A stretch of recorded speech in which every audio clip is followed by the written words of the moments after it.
All right, cool. Hey everyone, this is John A. Reese with the Influencers.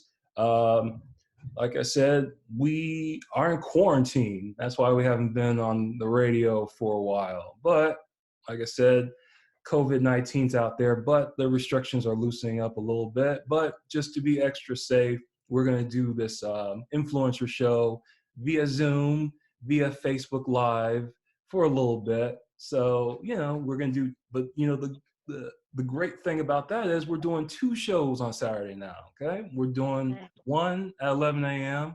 and the one at 11 a.m. was with Asia Harris and Lawrence Kane Jr. And that's going to be on YouTube pretty soon, but you can also find it on Facebook. And also, we're doing one in the evening, 6 p.m. and which is 6 p.m. right now. But like I said, let me introduce my guest, Laila Hameen. And let me tell you just a quick story on how I discovered this talent. I'm going through the messages on our Facebook page, since I hear our Facebook page, and I discover this message from this actress, Laila Hameen, and her play called Laid Off. And I just started watching it. It was about an hour and a half long. But anyway, I just kept watching it and I absolutely loved the play. It was fantastic. But I'm gonna let Layla introduce herself and everything. So say hi to the world, Layla. Hi, world. How's everybody doing? Thank you for having me as a guest today. I appreciate it. No problem at all. So Layla, I want to ask you. So besides the play, like when did you start getting into acting? When I first started getting into acting, I'd say the first taste of it was when I was a little kid, because oddly enough, I was a very shy kid growing up. Mm-hmm. And my mom would always say, like in public, I was very shy, very, very shy. But when she would pick me up from kindergarten and she asked me how my day went, I would break out into basically a full show. I had characters. I named, I had all the students' names, and their personifications, their voices. I would imitate everybody, the teacher, everything. And she would crack up laughing because I'm 5 years old, imitating people and going throughout the whole day of what happened. And then at the end of the day, I'd be like, and then that was the end. So by the time she just would lose it. So she noticed I had a gift for voices and imitating people. But in public, I would never do it. But I got into school plays in about the 6th grade when I was 11 years old, and that's when I decided to go ahead and face the public with acting and just give it a shot. And I've been in love with it ever since. Nice. So what were some of the productions you were involved in when you were younger? Let's see. My first musical, I was living in Maryland. I was attending Point Ridge Elementary. It was a musical called Reading, Writing, and Rockin'. I played a character named Chris, so I was 11, and it was a girl who always forgot things, like her keys and her lunchbox and stuff, and I had to sing a song called Forgetful Blues. I'll never forget, and that was my first time performing in the 6th grade in front of anybody. So Reading, Writing, Rockin' was the big show for me. You're a lot braver than me. That takes a lot of courage to go up there in front of a crowd and start singing and acting and stuff. Reading, Writing, Rockin'. In high school, I was in the Queensman Theater group at Purcell Marion, so I did Cinderella. I was in Guys and Dolls. I was in Frankenstein. Every time they had a play, I got involved somehow, whether it was speaking or non-speaking. I was always auditioning in high school too. Okay. Now, which leads me to the main thing I want to talk about is you play Laid Off. Like, can you give us any background about that? Yeah, sure. Well, Laid Off, which is oddly enough what a lot of people is experiencing. They're experiencing being laid off right now currently, which is really unfortunate. But in 2015, I got laid off from my full-time job. I used to work at iHeartRadio, so I worked in corporate radio. Right. So I wasn't on air or anything, but I was the executive assistant to the EVP of engineering. So I was his right-hand lady. But then they decided to do some budget cuts, and lo and behold, I was cut. It wasn't personal; it was strictly financial. Yeah. But then within that, I realized losing my job, it felt like I was losing a lot more than my job. I started to have a lot of anxiety attacks, panic attacks. My depression was building up. And so when I saw a therapist, my very last therapy session, because I didn't have health insurance anymore, I told him, I said, well, I don't know what I'm going to do. But he said, why don't you just keep acting? Because that's what you seem to be talking about a lot. You tell me a lot of stories of my life. Why don't you just keep acting? Yeah. And I said, it's not a bad idea. Maybe I should just make a play, and I just kept coming up with silly names. Like, I'll call it like Laid Off or something. And he's like, I don't know, maybe. I'm like, maybe. I don't know. And lo and behold, that ended up being the name of the play. Yeah. No, I got you. So, like, my understanding of the play is that it's like a one-woman show, right? Yes. And you just go different spaces and just perform the play. I'm sorry, you said different phases? No, you go to different spaces, like different locations, and you just perform the play. Like the version I saw, it looked like you were like in an apartment or something. It was an art gallery in Cosby called Peak. Yeah, Peak Art Space, PIQE. That's actually one of the first places that I pitched my show to when I first started performing it. So they had me back as a guest in February, and I did the show there. So yeah, I usually pop up in non-traditional theater spaces. I've done it in theaters before, but I feel like the show is the most effective when I'm at eye level with individuals that are watching it. Right. I feel like their energy is more readily available to me, so we can like bounce off of each other when we're closer in eye contact. I've noticed. Right. Yeah. Yeah. Now, the unique thing you were telling me like before the show is that one performance is never the same. The show is kind of like semi-improvised. It's like, what inspired you to do the play like that? Well, I studied the greats. I like to call it the greats of the one-man or one-woman show. I did my research before I produced my show. I went to Whoopi Goldberg because she did a one-woman show, and that's what got her discovered by Steven Spielberg, oddly enough. Really? And got her an audition for The Color Purple. Yeah, it was in 1980, maybe 87. It was in the early 80s. Purple came out in like 1985, I believe. Yeah. So it was around that time, and Spielberg saw her because she would do the show, and she had different characters. So I studied her, and I noticed that when you watch different clips, it's not always the same. Because within her development of it, I'm not sure if she really meant to stay on the script, but you could tell things that were adjusted in different performances. So Whoopi Goldberg, and then John Leguizamo was a really huge influence for me. He had many one-man shows, and I watched one called Ghetto Clown right after I got laid off, which is really what inspired me. And I noticed when I watched clips of him, it seemed like it was unscripted, even though I know there was a script, so to say, for the lights and crew to follow along with. But there were things that you just had feeling. You just tell like certain voices would come out that weren't in other productions or other previous shows. Right. That makes sense. So I felt like the most important thing, even with acting for me, I know when I'm in other people's productions, you do want to show respect and memorize the lines, but I always feel like the most important thing is the meaning behind those lines. Right. So even if you aren't word perfect, if you get close enough to those lines to still have that same meaning, the audience isn't going to know, hey, you didn't say that instead of over there. You know what I mean? Like if you build that emotion up, that's what the most important thing is. So that's why I decided to be loosely scripted and highly improvised. No, I agree with you. Like when I was doing my first short film, I thought I wrote a fantastic script, but at the same time, I felt like, hey, you can improvise your lines a little bit because it might turn out to be a little funnier than what I've written. And, it did sometimes. So I'm all for that. I think that aspect is really unique, actually. Awesome. Hey, it's a little fuzzy on the audio. I can hear you, but it kind of gets fuzzy a little bit. Kind of gets fuzzy. A little bit, yeah, like a little staticky. That's the wonders of live technology. Yeah. I'll see if I can fix that a little bit. But Okay. can you tell us like what are some, because I was looking on her IMDb page and you've done quite a few movies actually. Can you tell us like a couple of movies you've worked on? Sure. I will say my favorite on-set experience, and it's where I have the smallest part ever, but it's like the best experience I've had ever in film.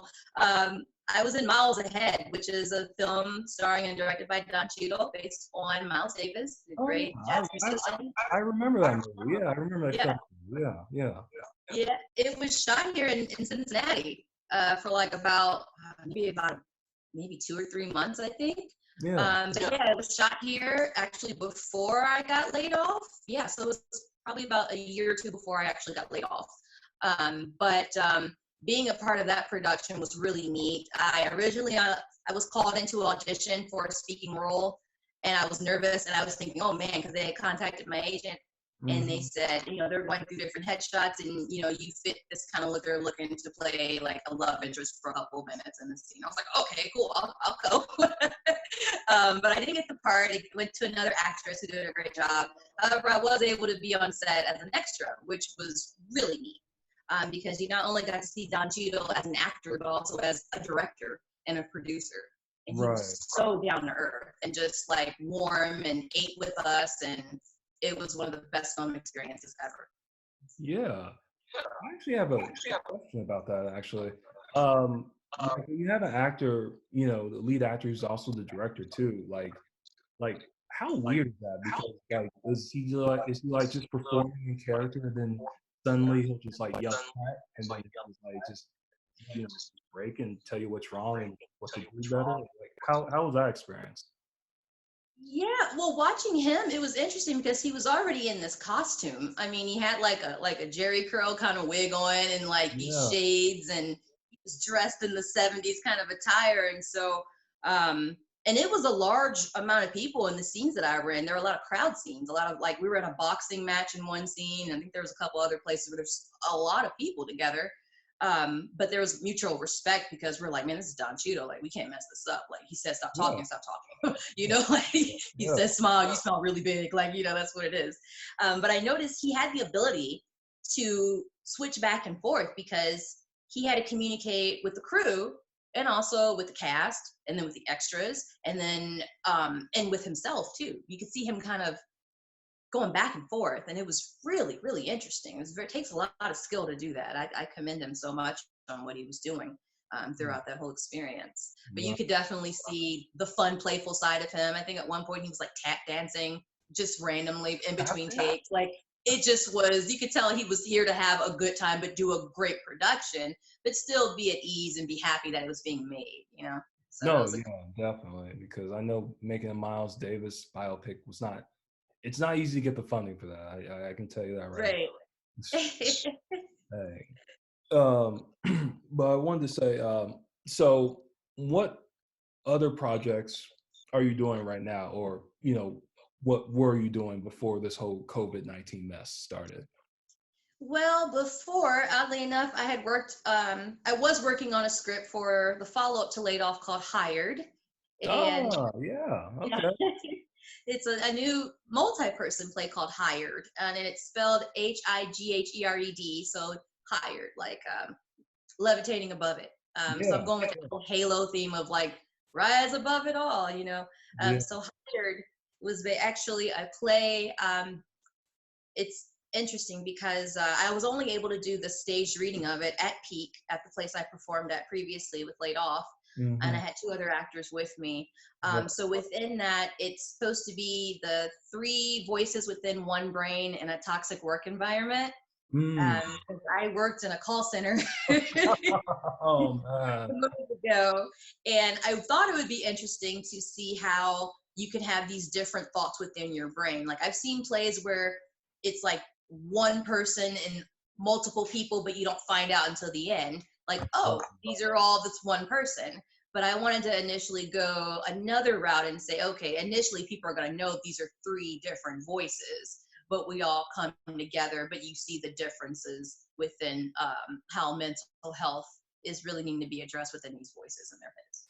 I gotcha. I gotcha. Okay. Yeah. That definitely. Yeah. So That's yeah, that was what I was working on. I did the stage reading of it before it became, no groups only, no groups at yeah, all. yeah, One person only plays. But I was working on that, and I'm actually working on a quarantine kind of themed play as well. It's working titled, the Bed Space Play, into where monologues are delivered on an actual mattress in one space. yeah. No, you gotta find something productive to do during You quarantine. have I to, yeah. guarantee you thousands and thousands of screenwriters are like writing like every day during quarantine. I believe it. Probably like the best time to write right now. Yeah, you have Unfortunately. so many stories to tell. Exactly. I said I got so many stories to tell after I get out of quarantine. I have to write now. It's like Right. I've even written, not a whole screenplay, but I've written a couple of, short films. I don't know if they'll ever see the Oh, light of cool. day, but like I said, I've been writing a little bit, just to, Nice. because time goes by fast, that sort of thing. That's true. Yeah. That is. Um, also also right now before the show, you were telling me that you're a teacher right now. Yeah, well, up until the quarantine, I was teaching high school theater, but then once the quarantine came through, they had to shut down the building. So I was a part of an arts program, and they no longer were going to do any classes at all. So we kind of were put on hold until we figure out what's going on for next year. But yeah, as a part of Halo Arts, I represented as a instructor for acting and poetry at Don Community High School. Yeah. And I worked with, it was freshmen and seniors. So they were all selected to kind of be a part of an arts program. It was their first year doing any type of arts. So they had acting, singing, dancing, musicians, visual arts, and they had poetry. And I was the acting and poetry teacher. So we combined them both together. And it was a fun time. It was so much fun. Yeah, it sounds delightful. People Yeah, really need I to mean, we realize did that. like mock commercials. I mean, I wanted to meet them where they were because a lot of students they had either not really acted before or didn't really know what acting was. They thought I was going to be shoving Shakespeare down their throats, and I'm like, no, that's not. No, we're gonna be a little bit modern, more modern than that. We're gonna, But remember, to the people watching this, Shakespeare is very important. He's probably one of the most important yeah, storytellers of all time. So right, yeah. remember, And my goal is to have them just get a better appreciation for acting as an art, and then eventually maybe introduce them to some Shakespeare. But I ran out yeah, of time. no, I got you. I definitely got you. So, also, let me ask you, do you have any more, like, who are your favorite, like, actors and actresses, like, just working now? Just um, curious. my favorite actors, like in current day, I would say Cynthia Erivo. I Oh, think she's very good. She's very good in Harriet. she's fantastic. Kerry Washington, Yeah. of course, your Viola Davis, Angela Bassett, of Oh, course. Those are like the the oh yeah. whole Yeah, actor. of course. Leonardo DiCaprio. Yes, very talented. Finally got his Oscar after so many Finally, years. man, he deserved one probably when he was born. At this point, you know what I mean? Like people like him, they just naturally have it. Oh yeah, definitely, definitely, Yeah. definitely. And then I'd say maybe let's see, who else am I really a big fan of? That Donald Glover. I can't forget about Donald Glover. Oh, Childish Gambino. Yes, yes. Gambino, yeah. I, I just started watching Community on Oh Netflix, yeah, yeah. and I slept on that show for so long, but I'm so glad I finally got into it. This is probably one of the funniest shows I've Oh ever, gosh, yes. and he is so good in it. Oh my god. Yeah, in Atlanta. He has another show called Atlanta on FX. Right. Yes, I heard of Atlanta. Yes, I heard it's very good too. My mom actually watches Atlanta. Oh, cool. She loves it. Um, so what about like some of my favorite actors are of course like Daniel Day-Lewis. I think he's the greatest actor of all Oh time, yeah. of course, because he brings method to like a new level, and Oh yeah. and obviously, and he's very picky about what he does. And also another favorite actor of mine is, of course, Denzel Washington. Of course, yeah. Like he's just, it's just I don't even have to. He's just any film he's in. He's just like it's guaranteed to have. He puts in 100% if every performance he Oh is. yeah. He doesn't fake it or anything. He goes in with Yeah, that mentality and he delivers 100%. All the time. always, yeah. Like I've noticed some of the strongest actors don't even have to say a word. A lot of No, it's in their eyes and their no, facial expressions. That's when you know you're like, gosh, they're nailing it because they're not even saying anything right now, and I feel it. yeah, exactly. So also, let me ask you: are you more of a theater person or are you more of a film person? Like if you had the choice, like if you had to, well, I mean, I know everyone wants to be a movie star, but I'm just saying, like, do you prefer acting on stage or do you like prefer like acting like on film or in that? See, that's interesting because it's like they both serve a different type of. They both require different things and on a different level of patience. Right. Because with theater, it's more instantaneous. It's quicker. You get the reactions. Like if you tell a joke, it comes quicker to you. You don't have to wait to hear it, or unless you're sitting in the theater and it's like you're hearing people laughing at you or whatever.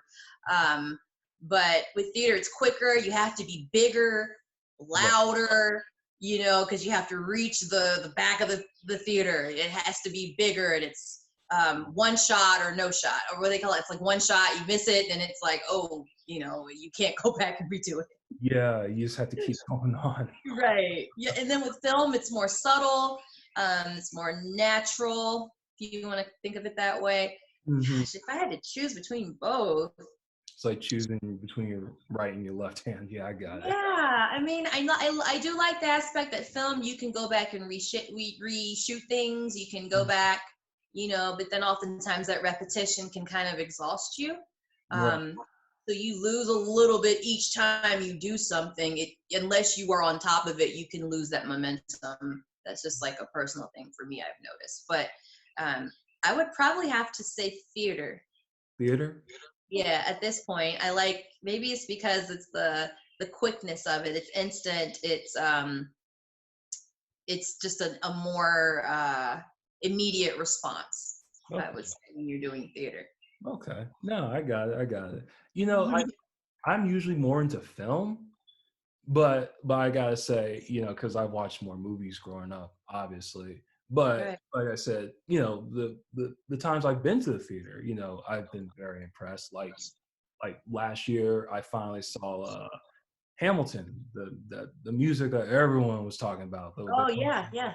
Impossible to get seats in at New York City. They finally did their off season, tour and everything, and it was definitely worth the hype.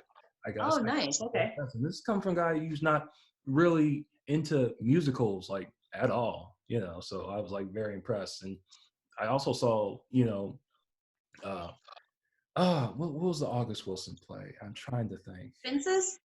No, not Fences. Although I did Fences? enjoy Fences, though. Actually the movie version. I never saw the play version with James Elder. Yeah, I've only saw the film version too. I've seen. Okay, I saw King Hedley II on Off Broadway in New York, and Two Trains Running. That's what it was. I saw Two Trains Running at the Playhouse in the Park, and yeah, King Hedley. I saw Two Trains Running, and that was the one based off of the Black experience in the '70s, and I also thought that was quite good, also. So, Oh, nice. but like I said, I'm more of a film guy. But like I said, I really respect theater actors though, because I see how hard they work, and just like and actually taking a stagecraft class too, and I'm just like, there's a lot of preparation, to be done, in theater and everything, man. It's like it's crazy in rehearsals and all that stuff, and Yeah. I have like mass respect for theater actors. That's all I have to say. See, film too. That's the thing, is it's hard to pick though. It is hard, but I think because I do my solo show and I have a little bit more control over it, I think that's probably why I might favor it more than film right now. But that may change. You never know. Someday I would like to write a play. That'd be pretty cool. Um, let me ask you one thing. With quarantine going on and everything, and people were confined to their homes and stuff. Mm-hmm. You watched anything that you would recommend to anyone? Uh, I would say definitely Community, because I've been catching back up on Community on Netflix. Yeah, Community. You're Yeah. into comedy and just really off the wall humor. Community. Yeah. No, I got. uh, Let me think. I know, man, there was a movie I was watching at my mom's house. I didn't get to finish it, but it's I think it's called Summertime, and it's on Netflix also. And it's actually all in Italian, but they have it all like the subtitles at the bottom.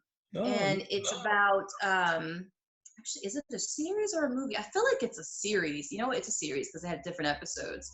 But the lead is actually, I believe she's biracial, but she's like African and Italian, and she's the lead of this TV show, which is something I had never really seen before. right. And it's basically about her getting like a job or trying to get a job over the summer, and she's like a teenager. Right. So that's also, it's shot beautifully. You know, you hear the Italian language and then you're reading English, and it's a good brain stimulating experience, I would say, if you're going to sit Right. and watch something. Oh, I totally get it. And a show I want to throw out there, which I binged in 2 days, is Barry, and that's actually on HBO. And if you don't know what Barry is, Barry, it's Bill Hader, who was on Saturday Night Live. He plays a Oh, yeah. hitman who wants to become an actor, a theater actor. And Oh, cool. it's a real dark comedy, and it's really good, and I would definitely recommend that to anyone who wants to kill a couple days watching who's in quarantine and just waiting to go outside and everything. So really that's all I got, actually. Like I said, do you have any social media you want to throw out there for people to follow you and everything? Yeah, sure. Well, I have Instagram. You could look up Halo Arts Drama on Instagram. So I post occasionally. I do some acting videos, some motivational videos. I'm looking to do some like Zoom acting experiences. I don't really call them classes per se, but I like to do like an acting experience where there's improvisation and there's different methods that we can work on together. So that's what I was hoping to do during the springtime. Yeah. But of course, really can't go anywhere. So you can follow me on Halo Arts Drama on Instagram. I'm also on Facebook as well, but I'm more so on Instagram at this point. Okay. Yeah, but I do get messages. I can accept messages on Messenger. So. Okay.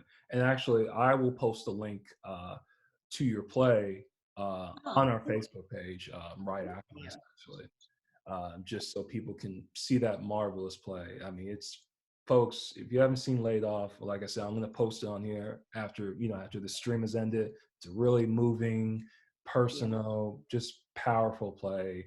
And like I said, it's only about an hour. So just like you said, just sit back and just watch this marvelous piece of artwork for an hour. It's just like, it's a really, the thing I like most about this is how raw and just emotional it is. It's like, it really tugged on the heartstring to me. It was that impactful. Sorry, I'm getting kind of teary-eyed thinking about it, but it was a really good. I'm sorry. I really enjoyed it. I really did. I thought it was a very moving piece of art. Thank you. Yeah. That really means a lot to me. That makes me feel very happy. It feels like I'm doing my job. Yeah. So thank you. Yeah, like I said, art, it's supposed to move people. That's what art is for. That's one of the purposes of art. It's supposed to move people. Okay. So like I said, let me wrap up here. Laila, thank you for being a guest on my show. I greatly appreciate it. It's always good to have actors and actresses and talk to them and try to pick their brain a little bit and, and all that good stuff. Sure. Well, thank you very much. I really appreciate you having me as a guest. This is awesome. No problem. Okay, so this is basically the end of our show. Next week, we're going to get, we're getting 2 more shows. And I believe next Saturday is the 23rd. And we're going to have Morgan A. Owens of the Morgan A. Owens brand. She's going to be on here. And then she's going to be in here at 11 a.m. And then we're also going to have a show at 6 with our newest intern, Ty Sims. And he's going to have a show at 6. Like I said, you can follow me on social at Johnny Bushido, Instagram, Twitter, all that good stuff. You can also find me on LinkedIn. And like I said earlier, I'm going to post Laila's play on our Facebook page. And this stream, if you missed it, it's going to be up on YouTube also. So thanks for watching. Like, subscribe, and thanks for watching. Bye. Peace and blessings.